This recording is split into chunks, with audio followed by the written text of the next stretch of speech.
సంతానలేమితో బాధపడుతున్నారా? 899 రూపాయలకే fertility assessment package. వివరాలకి సంప్రదించండి.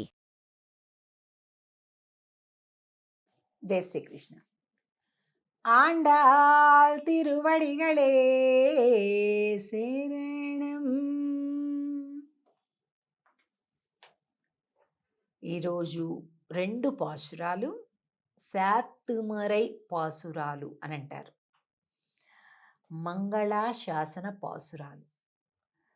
ఈ 2 పాసురాలలో కూడా గోపికలు స్వామివారిని చేరటం, గోవిందా అని ఆనందంగా 3వసారిగా కీర్తించటం, అలాగే ఆండాల్ తల్లి మనందరి తరపు కూడా ఫలశ్రుతిగా చివరి పాసురం తనకి ఎలాంటి ఫలితాన్ని ఇచ్చారో, మనందరికి ఎవరెవరైతే తిరుప్పావై పాసురములను సేవించారో వారందరికీ కూడా అటువంటి ఒక ఫలితాన్ని ఇవ్వమని ఆండాల్ తల్లి స్వామిని ప్రార్థించటం, తనకెలాంటి ఫలితం ఇచ్చారో మనందరికీ కూడా అటువంటి ఒక విశేషాన్ని అనుగ్రహించమని ఆండాల్ తల్లి ఒక చిన్నపాటి వార్నింగ్ లాంటి రిక్వెస్ట్ చేస్తుందన్నమాట. కాబట్టి అది చూద్దాం ఈ 2 పాసురాల్లో ఈ విషయాన్ని. సిట్రం మళ్ళొక్కసారి చెప్తున్నాను, ఇది తమిళ భాషలో ఉండేటటువంటి పాసురాలు కాబట్టి మామూలుగా తెలుగులో పుస్తకాలలో ఇక్కడ సిత్తుం అని ఉంటుంది, కానీ తమిళియన్స్కి ఇట్లాగా తా ఉండదు, సిట్రుం అని ఉంటుంది. కాబట్టి ఆ అక్షరాన్ని అలాగే పలుకుతాం. ఏమండి అలా పలికారండి, ఇలాగ కదండి, పుస్తకంలో ఇలా ఉంది కదండి అని మీరు కంగారు పడద్దు. తమిళ భాషలోని ఆ అక్షరాన్ని అన్వయించుకోలేని వాళ్ళు సిత్తుం అని చదివేసేయచ్చు అని మన పెద్దలు ఆమోదించి ఉన్నారు. కాబట్టి సిత్తుం అని కూడా చదవచ్చు. లేదు పలకటం అలా అభ్యాసం అయిపోయి అలవాట్లో ఉంది అంటే తమిళులు ఎలా పలుకుతారో సిట్రుం అలా కూడా పలకచ్చు. మీ అవకాశం, 2 దోషాలు కాదు. సిట్రుం సిరుగాలే வந்துன்னை சேவித்து உன் பொத்தாமரை அடியே போத்தும் பொருள் கேளாய். பெத்தம்மே இத்தண்ணும் குலத்தில் பிறந்து நீ குத்தேவல்யங்களை கொள்ளாமல் போகாது. இத்தை பறை கொள்வா நன்றுகான் கோவிந்தா. எத்தைக்கும் ஏழேழு பிறவிக்கும் உந்தன்னோடு தோமெய்யாவோம் உனக்கே நாமாட் செய்வோம். மத்தை நங்காமங்கள் மாத்து ఏలోరెంబావాయ్.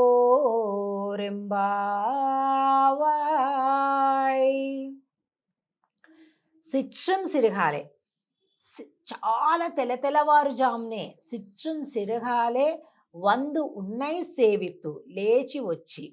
అంటే చలికాలం కదండి, ఎట్లాంటి వాళ్ళకు కూడా కొద్దిగా చలికాలం పొద్దున్నే లేవడం కష్టం కదండి. ఇంకా అదేదో మనం ఒక దీక్ష కానీ వ్రతం కానీ ఏదైనా కమిట్మెంట్ ఉంటే తప్ప, అలాంటివేమీ లేకపోతే మాత్రం 7, 8 లేవడం అంతేనండి. చలికి బాగా ముడుచుకొని దుప్పటి తీయకుండా బాగా గట్టిగా ముడుచుకోవటం, వెచ్చగా పడుకోవటం ఎవరికి ఇష్టం ఉండదు కనుక అలాగే ఉంటుంది. అందుకే అలా ఉండద్దు, ఉత్తిష్టత జాగ్రత్త అని అంటూ శివరాత్రికి దీక్షలని, ధనుర్మాస దీక్షలని, అలాగే ఇంకా అయ్యప్ప స్వామి దీక్షలని, ఇలాగ రకరకాలైనటువంటి వ్రతములు, దీక్షలు అనేటటువంటి ఒక ఆచరణ ద్వారా మనం పొద్దున్నే లేవడం, పరుగులు పెట్టి ఉత్సాహంగా స్నానం చేయటం, పాసురాలు పాడటం, ఆలయాలకు వెళ్ళటం, వేడి పొంగళ్ళు తినడం, ఇవన్నీ కూడా చేస్తుంటాం అన్నమాట. కనుక ఈ గోపికలందరూ కూడా ఈ సమయంలో ఇలాంటిది ఆచరించారు కదండి. అందుకే సిట్రం సిరుగాలే వందు ఉన్నై సేవిత్తు, నిన్ను సేవించుట కొరకు వచ్చాము. ఉన్ పొత్తామరై అడియే పోற்றும் పొరుల్ కేళాయ్. పొత్తామరై, బంగారు తామరల వంటి మీ 2 శ్రీపాద పద్మములను ప్రార్థించి సేవించి విన్నవిస్తున్నాం. వినండి స్వామి.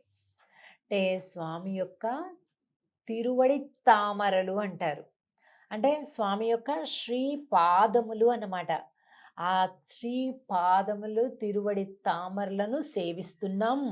பெத்தம் மேய்த்துண்ணும் குலத்தில் பிறந்து நீ குத்தேவல் எங்களை கொள்ளாமல் போகாது இத்தை பறை கொள்வா நன்றுகான் గోవిందా.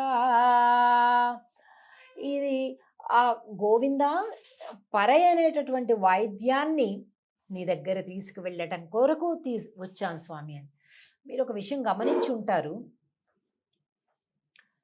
తిరుప్పావైలోని మొట్టమొదటి పాసురం மார்கழி திங்கள் மதினிறைந்தனநாளால் நீராடப்போது வீர் போதுமினோ நேருஜர் சீர்மல்கு மாய்ப்பாடு செல்வச் சிறுமீர்கள் கூர்வேல் கொழுந்தொல்லன் நந்தகோபன் குமரன் ஏறாரந்த கண்ணி யசோதை இளம் சிங்கம் కార్మేని செங்கன் కదిర్ మదియంబోల్ ముగత్తాన్ నారాయణనే నమక్కే ఏంటండి పరై తరువాన్. అక్కడ పర అనే వాయిద్యాన్ని కావాలి అని మేము వచ్చాము అని అన్నారు మొదటి పాసురంలో.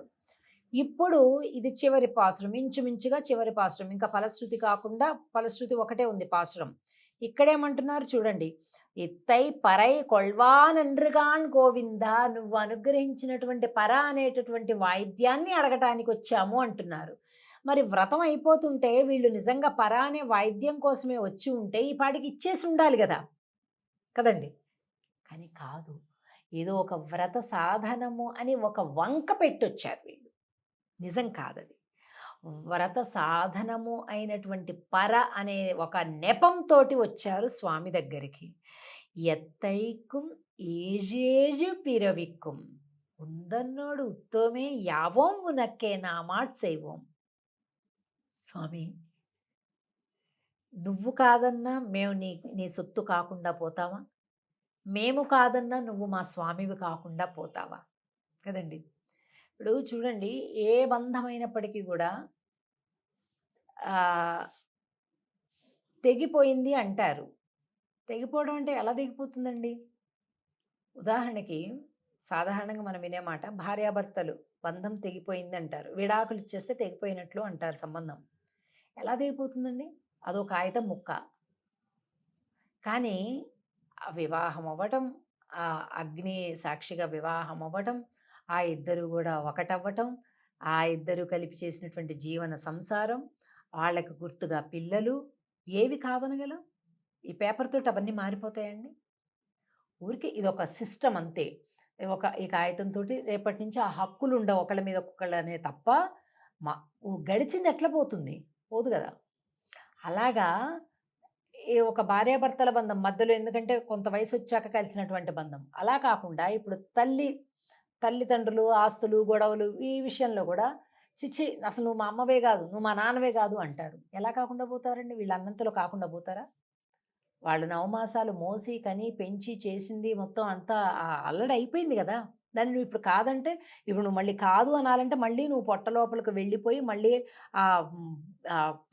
9 నెలలు వెనక్కి వెళ్ళిపోయి మళ్ళీ మొత్తం కాదని లోపలికి వెళ్ళిపోయి కలిసిపోయి మళ్ళీ ఆవిడ మీ తల్లి కన్యగా ఉన్నప్పుడు ఎట్లా ఉందో అట్లా అయిపోతే కానీ నువ్వు కాదన్నది అవుతుంది. అలా ఎక్కడైనా జరుగుతుందండి?